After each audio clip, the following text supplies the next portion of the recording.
Hi there, this is Eshu. I'm the abbot here at Zenwest Buddhist Society. This Living Zen-podcast is just one of the many resources we've created at Zenwest to make Zen practice and training more available and accessible to people all over the world. Instructional videos, printable resources, and much, much more are also available on our website at www.zenwest.ca. If you're a regular listener, I'd love to hear from you. So please drop me an email at office@zenwest.ca and let me know who you are, how you got started, and what brought you to Zen. Everything we make available in person and online at Zenwest is only possible because of the support of our members and associates, people like you. If the efforts of our community are making a difference in your life, I'd like to invite you to show your support and take part in making it happen by becoming an associate or member of the Zenwest Sangha. You can do this by clicking the Join Us tab on our website at www.zenwest.ca. Thank you for your support, and thanks for listening. Tonight I wanted to talk about a fundamental aspect or component of a Buddhist teaching. And this is the teaching of Shunyata, or as it's often translated, emptiness.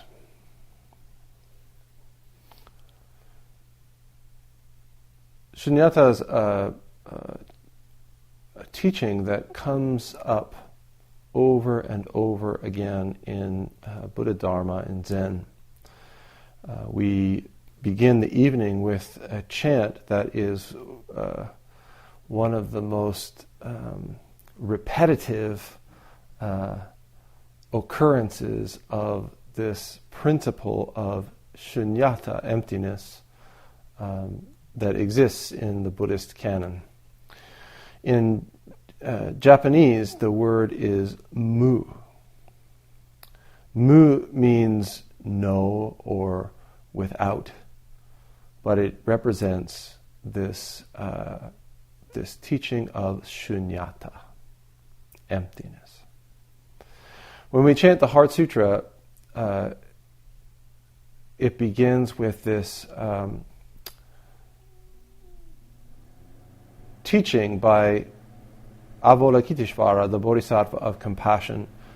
Form is empty. Emptiness is form. Form is exactly emptiness. Emptiness exactly form.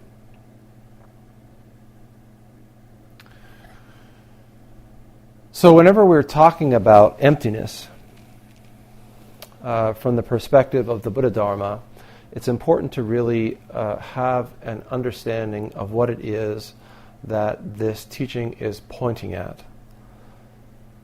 Because I think it's easy for us to, in our quest for something to have, or to attain, or to grasp, we often make things into objects.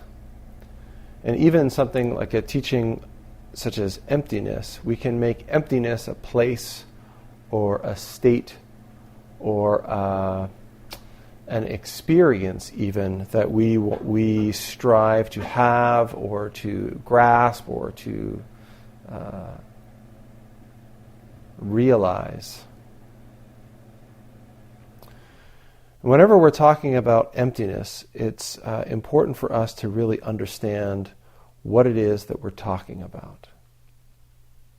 Emptiness, empty of what, is the question that we have to ask. If all of us step outside of this room and we all sort of peek in, we can say the room is empty. And we can all have a collaborative and collective understanding that when we're looking into the room from outside with no people in it, we can say the room is empty and say, yeah, okay, it's empty. But we have to understand that implied in that statement is a what. When we're looking into the room, it's not actually empty. It's got cushions in it, and it's got bells in it, and it's got a Buddha in it, and it's got air in it, it's got lights in it, it's got lots of things in it. But if we're standing outside and we're saying it's empty, we mean it's empty of something. Or maybe it's empty of many things. It's empty of bears, and it's empty of dragons, and it's empty of people.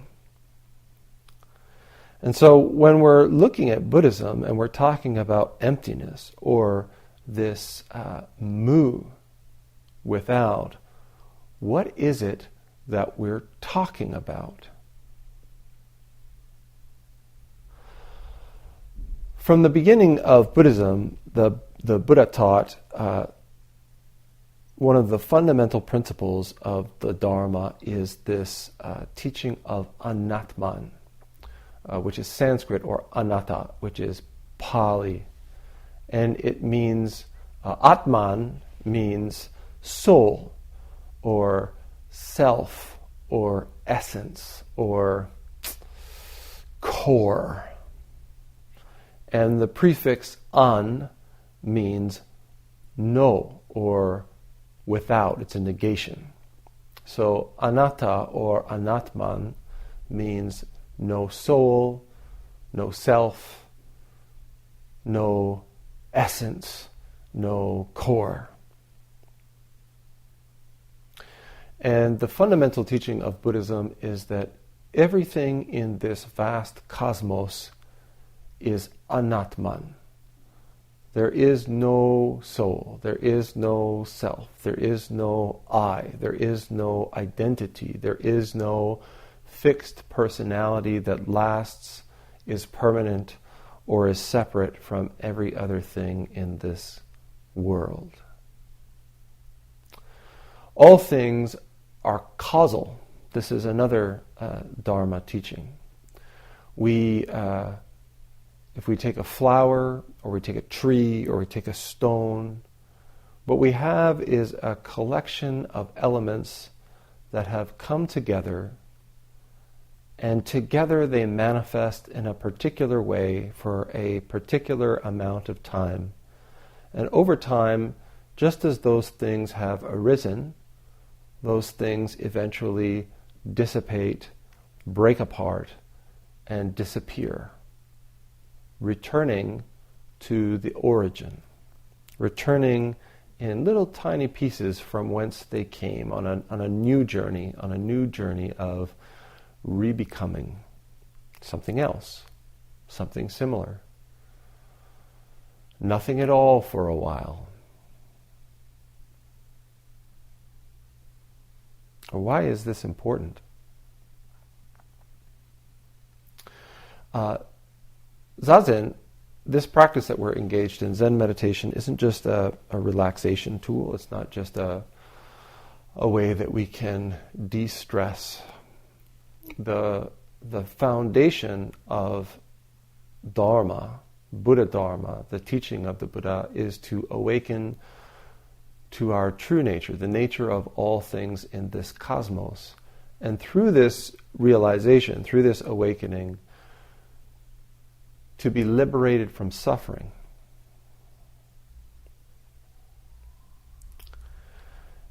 Most of our suffering, all of our suffering, if we investigate it, comes from our belief in Atman, our belief in soul, self, essence. We believe in it in objects, we believe in it in creatures, we believe in it in, certainly we believe in it in ourselves. I am I, we say. You are you. This is this. And Buddhism doesn't ask us to believe this teaching of Anatman outright. It asks us to investigate it.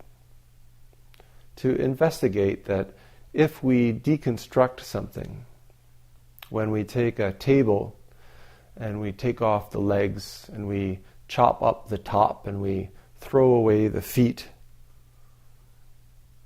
where has the table gone? Is there anything separate from the form of the table when all of its component pieces are together that we can point to and call table essence? Can we hold up something once we've taken the table apart and say, here is the table essence? When we look at a flower, as a scientist, we can look at all of the components, and we can look at all of the processes, and we can look at all of the elements that are required for a seed to grow into a plant to eventually produce a flower. But in all of that, the flower is essentially made up of all non-flower elements that we can break down into smaller bits and find no essence, no soul, no identity of flower. Likewise, when we investigate ourselves, we find that it's very difficult, I'd say it's impossible, for us to find the thing that defines us, the thing that has lasted and unchanged and has been permanent and separate and distinct from all other things in this cosmos. Where is it? When we look at something like our thoughts, we find our thoughts are so fleeting. They're changing from moment to moment. So we can't find a permanent self in our thoughts. And our feelings change. Our feelings towards people and places and foods and hobbies and music and all of these things, they change over our lifetimes. The things that I felt when I was a child are not the things that I feel today. The beliefs that I had as a child or even as a person 2 or 3 years ago are not the beliefs and aspirations and hopes that I have today. They're all gone, all different. Even the physical body that we have, certainly, I can speak for myself in the past little while, I've noticed that it's very different than the body that I had when I was 20 or 10 or 2 or even 40. Everything arises and exists and breaks apart. And in all of this, there is no self to be found. And this it's very easy to say.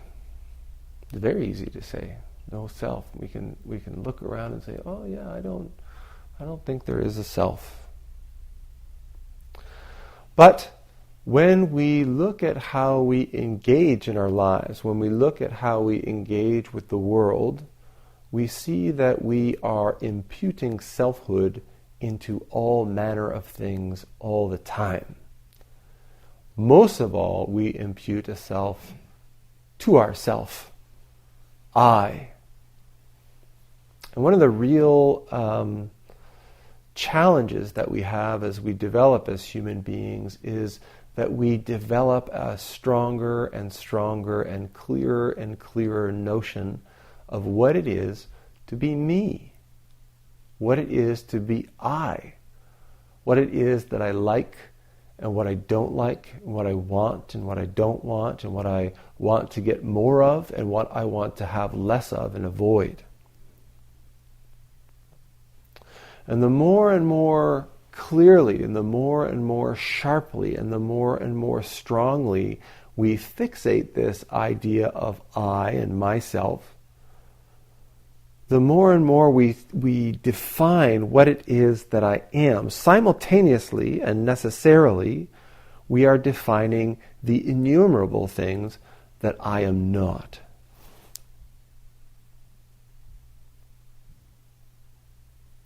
And when we do this, we set ourselves up. We set ourselves up into a real formula for suffering. Because all day, every day, in our culture and in our society, we are told what it is to be happy, what it is that we should have to be happy, what it is to be beautiful, and what it is to be strong, and what it is to be better than everything else and everyone else.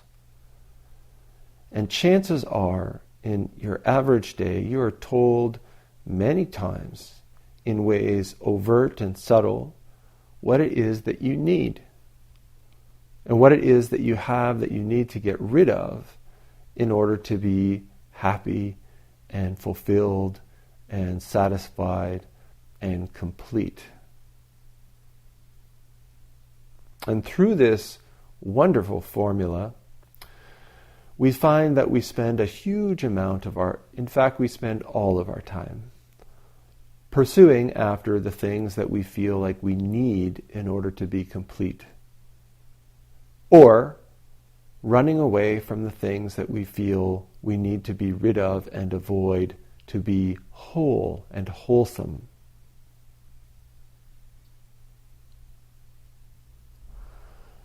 This is all based on an idea of self, of I.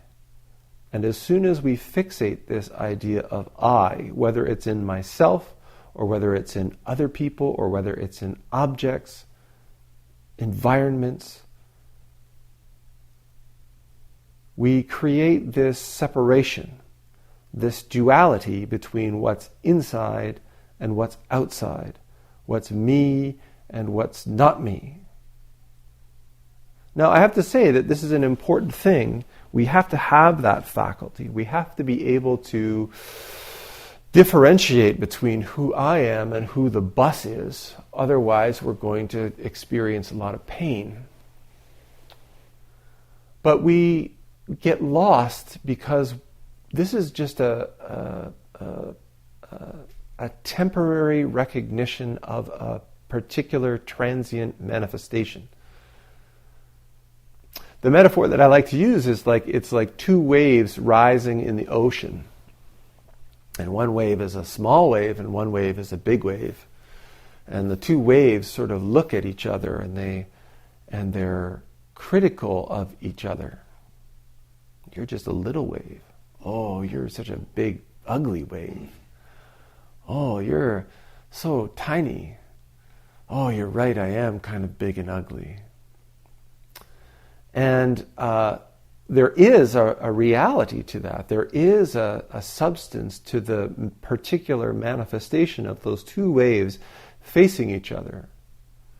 If we're to give them some intelligence and faculty of discernment, they look at each other and they're able to see their characteristics and the characteristics of the other wave.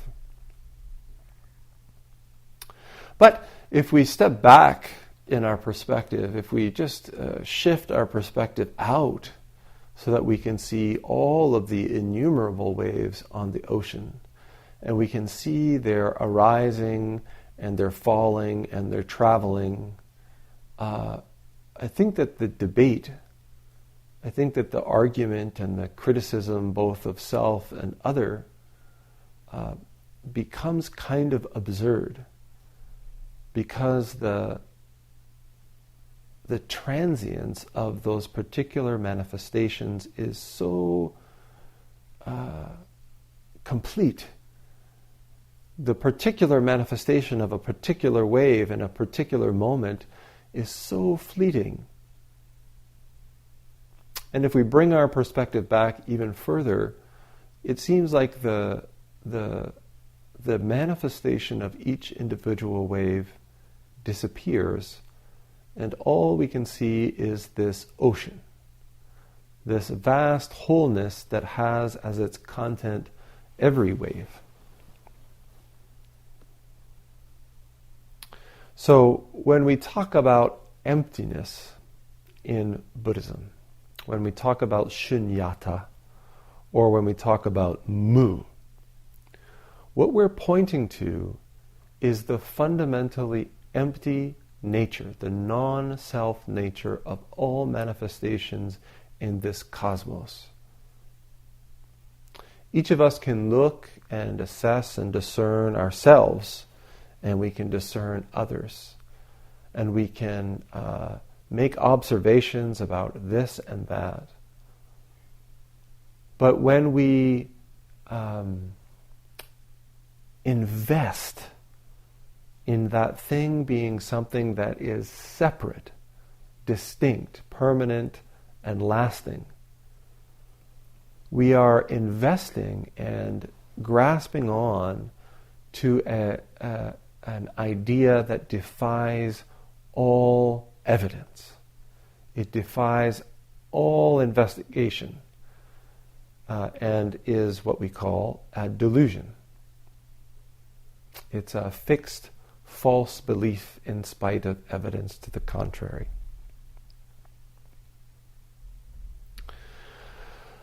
This teaching that we chant in the Heart Sutra and this teaching of emptiness is really pointed at helping us to take this stillness, take this insight that we can develop through seated meditation, walking meditation, this kind of practice, and allow us to investigate the daily functioning of our life, the way that we interact with other people, the way that we interact with objects, the way that we interact with environments, the way that we interact with this cosmos as a whole.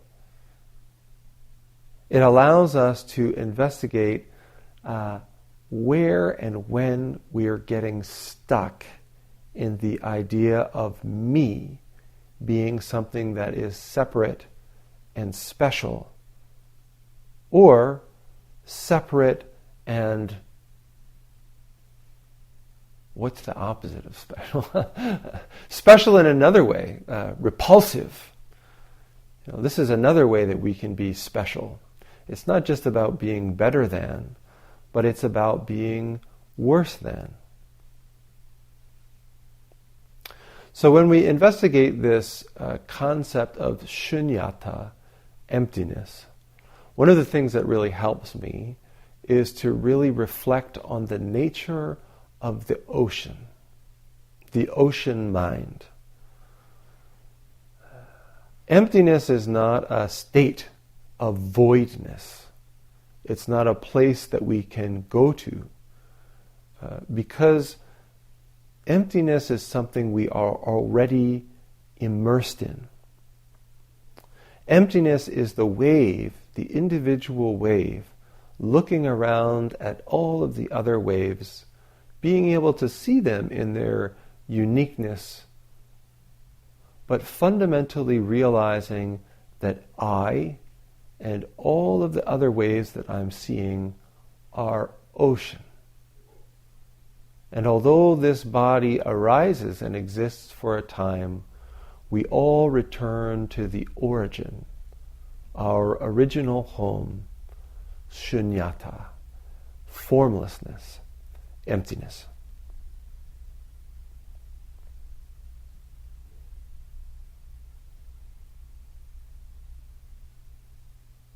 When we realize that each thing that we see, each object that we interact with, each environment that we pass through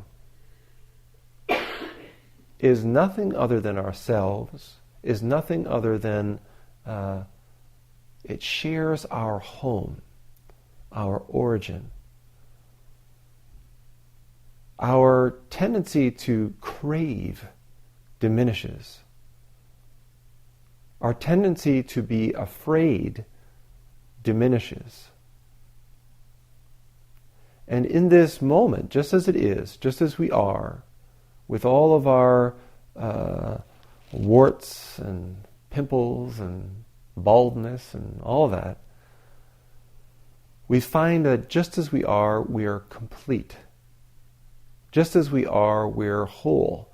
Just as we are, there's nowhere else for us to go. There's nothing else for us to do. Already, in this moment, we are home.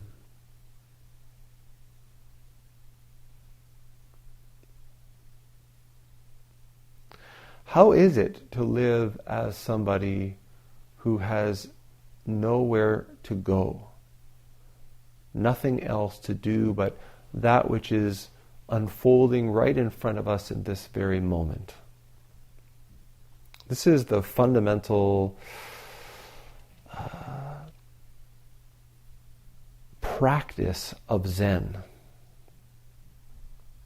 Each of us is seeking something that we want, that we feel will make us whole. But what is it to realize that already we are whole? What will you do when you realize that you have nothing to pursue and you have nothing to avoid? There is only this life that's stretching out in front of you. Thanks for listening to the Living Zen-podcast. If you follow Living Zen through iTunes, I would very much appreciate it if you would take a moment to let me know what you think about it by rating or reviewing the podcast, so that new listeners can also hear what you have to say.